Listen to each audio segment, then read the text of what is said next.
पश्चिम बंगाल बावड़ी समाज उन्नयन समिति की तरफ से आज आसनसोल जिला पुस्तकालय में एक आलोचना सभा का आयोजन किया गया।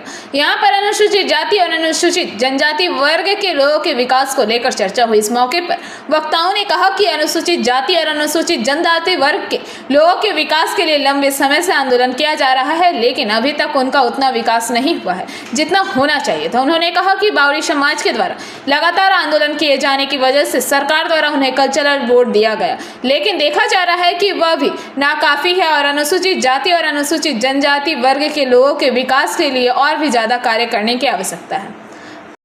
আজকের আলোচনাটা মূলত বর্তমান রাজনৈতিক পরিস্থিতিতে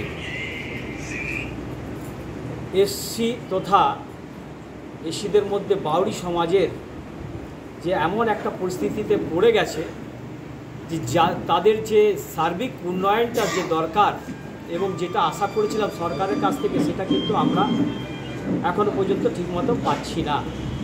তাই এই সাধারণ আলোচনায় আমরা আলোচনা করতে চলেছি যে আমরা কিভাবে নিজেদের সমাজকে উন্নয়নের পথে নিয়ে যাব এবং আমাদের যে অধিকারগুলো আছে সে অধিকারগুলোকে কিভাবে সরকারের কাছ থেকে আদায় করব।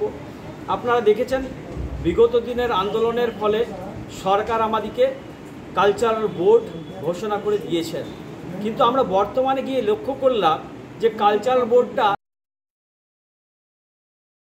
তাহলে সেটার আবার এনজিও রেজিস্ট্রেশনের মানেটা আমি কি বুঝতে পারছি না। কি সরকার কি আদৌ জানে যে তার এই বোর্ডটা এনজিওতে রেজিস্ট্রেশন হয়েছে? আর যদি রেজিস্ট্রেশন হয়েছে তাহলে সরকারের বোর্ড কোথায় হলো? এনজিও মানে হচ্ছে নন গভর্নমেন্ট অর্গানাইজেশন। তাহলে কি আমাদের সমাজের সঙ্গে প্রতারণা? আর সমাজের উন্নয়ন কি বাস স্ট্যান্ড? কালচারাল বোর্ডে কি বাস স্ট্যান্ড হবে? তাহলে সাংস্কৃতিক বোর্ডটা মানেটা কি? তাহলে এডুকেশনের ডেভেলপমেন্টটা কোথায়?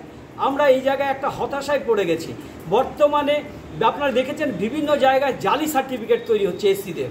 আজকে এসসিদের এত জালি সার্টিফিকেট, আমাদের সমাজের বিভিন্ন এসসি সংগঠন অনেক আন্দোলন করেছে, কিন্তু সঠিক আন্দোলনটা পশ্চিমবঙ্গ বাউরি সমাজ উন্নয়ন সমিতি করেছে। আজকে সিবিআই মামলা হাইকোর্টে করেছে এবং প্রচুর লোকের সার্টিফিকেট জাল ধরা পড়ছে, ডাক্তারিদের চাকরি চলে যাচ্ছে, শিক্ষকদের চাকরি যাচ্ছে। কেন হবে? তাহলে আজকে যদি 14 লাখ সারা পশ্চিমবাংলায় এসসি সার্টিফিকেট জাল হয়, তাহলে আমার সমাজের যারা শিক্ষিত।